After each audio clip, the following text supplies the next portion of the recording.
Module 2, Video 7. All right.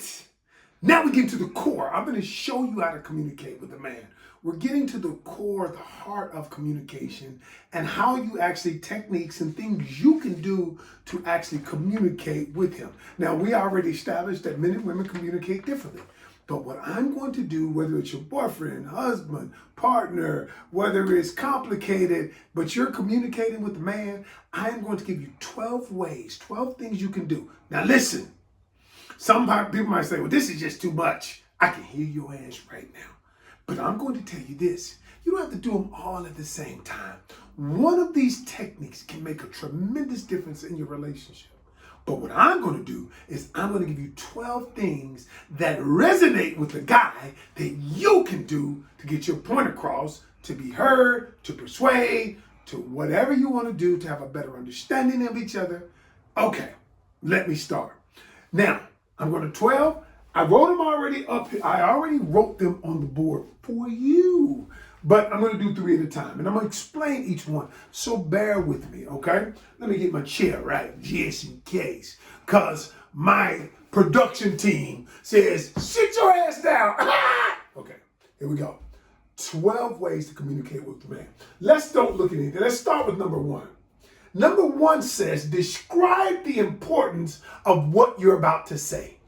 When you're communicating with the man, you have to, because listen, y'all, everything you say, sometimes, can we be honest, it may go in one ear and come out the other one. And he may not think all of its importance, or he doesn't process it or filter it as though it's extremely important. But the way his filter comes up is when you say, hey, baby, what I'm about to tell you is important. You got a minute so we can talk about it? And so he knows that he needs to put on that filter so that he filters the information through, wow, this is extremely important, okay? That's the first thing. Because a lot of times we just bail in this stuff. You just start saying stuff you want to say, and he doesn't know how to process it. Because remember, what do we say? Men and women process stuff differently. So you have to be intentional about saying, listen, this is important. I need you to take a minute to listen to it. All right? So he can put the correct filter on. Number 2, get rid of distractions. Now, what do I mean? Men do it, women do it, we all do it. But you can't be on your cell phone texting and trying to talk about something important. If it's that important, you've got to get rid of the distractions, because our cell phones take up, so whether it's our cell phones, whether they're on social media, whether we're texting someone else. The reason why you have to get rid of distractions is because the other person says, if you're doing all of these other things, then it's not that important. And they're going to use that unimportant, non-important filter to filter your information through. So when it's important, get rid of the distractions, y'all. All right. That's number 3. Number 3, y'all. I want you to, number 3, squash the blame game. Now, what do I mean by squash the blame game? Squash the blame game simply means this. It means this, y'all. Before, no one likes to be reminded of things they've done in the past. Well, the last time we argued, you did this. The last time you did that. No, you don't like it either. Whenever you're attempting to communicate with the man, listen carefully. If you bring up something he's done in the past, i.e. the blame game, he is going to dismiss what you have to say in the present. I'll say it again. If you bring up something that a man has done in the past, he's going to dismiss what you have to say in the present. Why? Because then it becomes, I'm defending myself. Then it becomes, you're attacking me. I no longer want to hear what you have to say. I am in defense mode. Either I shut down, either I say, well, you did it too. Either I'm doing all of that stuff. I go into defense mode. Now I can't go into communication or listen to mode. All right? So you have to squash the blame game, y'all. I'm telling y'all, not only do I tell you what to do, but I tell you why to do, because I'm going to tell you the psychology behind it. All right, let me turn. Now, here we go. I said there were 12. This is 3. Let me turn my trusty board. Yeah, I got a big old board over here with a lot of information on it. Okay.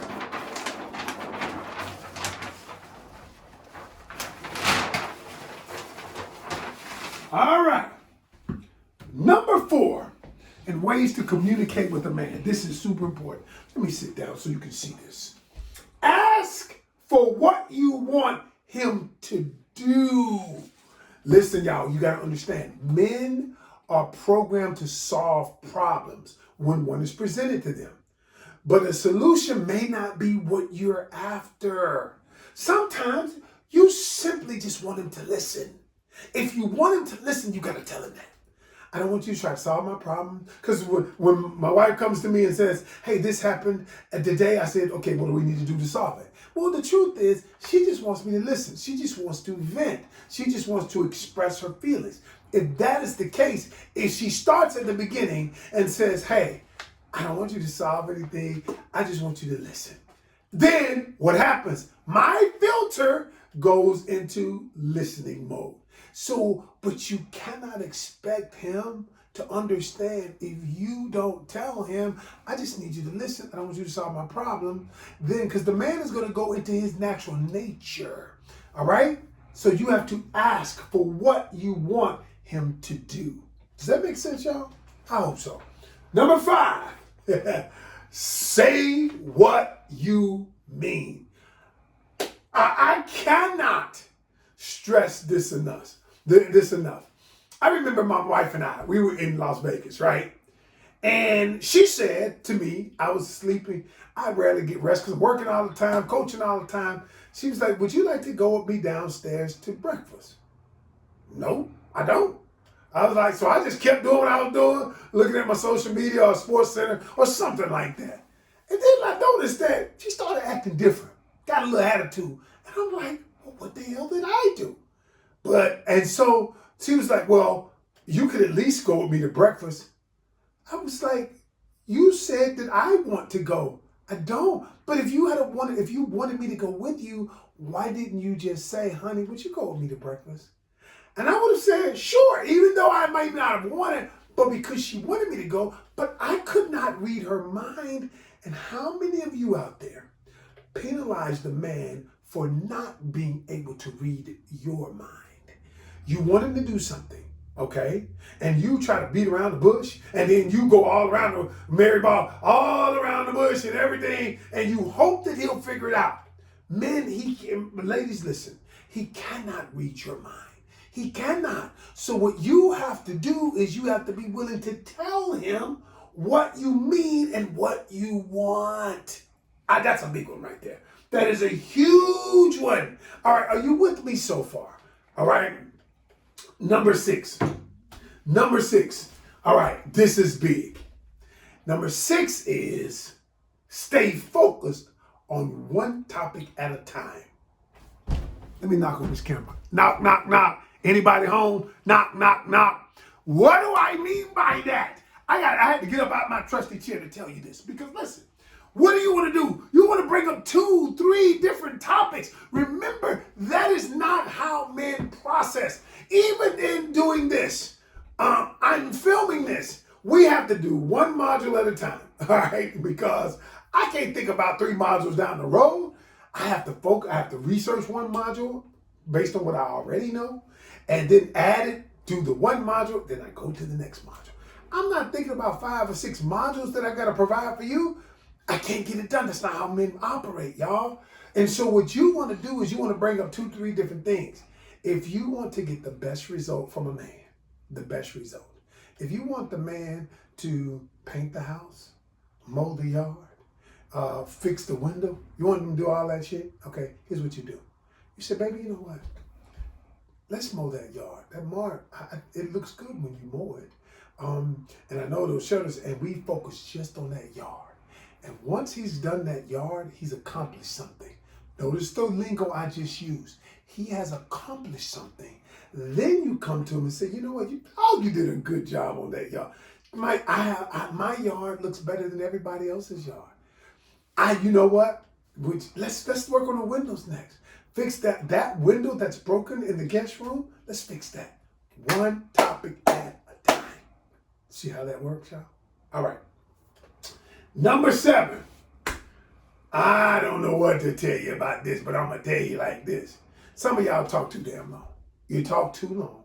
And what you're doing is because, remember, his process is, I want to fix it. I want to fix it.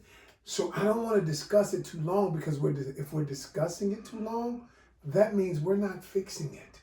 That means that and what happens, the way men see it, is even if you have a disagreement. So let's say you have a disagreement and you discuss the disagreement. And I'm going to give you the strategies on how to discuss the disagreement and then work through the disagreement. But once the disagreement is over, once we've talked about it, he doesn't want to talk about it for 2 hours. What he wants to do is, okay, I'm going to show you how to get your feelings out. If we can talk about it in 20 minutes and we can solve the problem, what you're doing is, if you're hashing it out, he gets irritated. He gets irritated because he's like, I thought we solved it. I thought we solved the problem. But if you just want to vent your feelings, then you vent your feelings. And then you express, like I said at number 1, tell him what you're doing. Tell him, I just want to get this out. I want to get out how I feel. I just want you to understand what I'm thinking, what I'm feeling, what I'm thinking, my opinion, all of that. Then, again, he uses that lens to determine what it is how he needs to filter it. All right? Number 8. Be direct. Okay, if you want to go to the mall, honey, I'd like to go to the mall. Okay, boom. Honey, I'd like for you to text me more. Boom. And you know how sometimes people beat around the bush? People beat around the bush and they want him to text more, spend more time with them. And what they'll do is they'll beat around the bush and then they'll want him to spend more time, but they're not direct about it. So they dance around it. They're just like, well, where were you? Oh, wow. I didn't, I was sitting here. Just on social media. And in reality, you should have been like, listen, honey, the truth is I thought I would spend some time with you today. That's what I was thinking. And then you play basketball. Maybe we should discuss that. You are direct. He doesn't have to figure it out. And now he understands what's ailing you, what's eating at you. All right, y'all. We almost through. And then we're going to put this in practice. But, y'all, when I give you the framework of how to communicate with a man, I'm telling you, y'all, if you try one of these strategies, it's going to be amazing. But then I'm going to show you how to use it in conflict, how to use it when your feelings are hurt, all of those things in subsequent videos. But we're going to do that. All right, the last 3. All right, the last 4. Number 9, bury the past. Look, we got to stop bringing up the past. I'm going to just leave it at that. Focus on what you're doing now. Focus on the issue at hand. Focus on, if the issue is communication, don't talk about him leaving up the toilet. Okay? If the issue is you're not spending enough time, don't talk about him cheating 20 years ago. I'm just being honest with you. Because if you do that, again, you never solve the problem. Then he goes into defense mode. And when he's in defense mode, communication mode is out the window. It's all about put my dukes up, I'm protected from body blows, and then you scratching him in the eyes and all of that. Number 10, this is big. You want to communicate with a man, you got to avoid the emotional outburst. I mean, it could be emotional outbursts of anger, calling him. Listen, the last thing you want to do when you're communicating with a man is exude masculine energy. And what I mean by that is some of the times when women get really aggressive and emotional, but I'm not talking about emotional crying. That's one thing too. But when you get extreme emotional outbursts, whether it's crying, whether it's anger, whether it's whatever it is, raising your voice, then the man no longer hears the message. He looks at the messenger. Listen to what I just said. Emotional outburst. Because if you're emotional, then what you do is before you go to him, calm down. Because when you are emotional and you have these outbursts, he no longer listens to the message, he looks at the messenger. And the most important thing is your message. All right? Number 11, take a positive approach. Whenever you take a positive, and here's a positive approach. Honey, here's the issue. I know we can solve this. I know that you and I can solve this because we've done it in the past. I know that we can get back on track. I know that you want to understand me and I want to understand you. Whenever you take a positive approach, it creates positive energy in the relationship and in the communication of the relationship. So a lot of people approach problems from a negative space. You don't do this, you ain't doing that. And we're going to get into that in the next module when we talk about not in this module, in a subsequent video when we talk about how you say it. Whenever how you use I language and how you use I language versus you language. Y'all, I can say the exact same thing, but if I use you versus I, because at the end of the day, the other person's perception is that I'm attacking them. And so when you're talking to him, if you take a positive approach, it starts the process of where I'm not in a defense mode. And the last thing, choose the right place and right time. Y'all listen, a significant factor is the right ambiance for what you want to get across or when you want to communicate. If you're communicating it right after he just got off work or he's at work or something like that and he can't focus on it, that does nothing but add stress. The ambiance to communicate with the man is super important. It might be a lot of times, I'm going to tell you, a lot of times the best time to communicate with a man is right after you've had sex. I'm just being honest because he's relaxed, he's stress-free. And if you will come at him the right way, the way that I'm going to teach you in these communication strategies, you will get what you want. My mama taught me that one. I'm like, Mama, for real? Well, that means you was doing the nasty. She said, boy, shut up. All right, just so you know, 12 things. This is the start of us understanding how to communicate with the man. But you don't have to do you don't have to do them all. Pick one and say, you know what, this time I'm not going to have emotional outbursts. What I'm going to do is remain calm. I'm going to tell him how I feel because Coach Ken has showed me what to say and watch the results. This time I'm not going to talk about the past. This time I'm going to take a positive approach. This time I'm going to keep it direct. I'm going to be direct. This time I'm not going to beat around the bush and take too long. All of these strategies, change one strategy, change your life.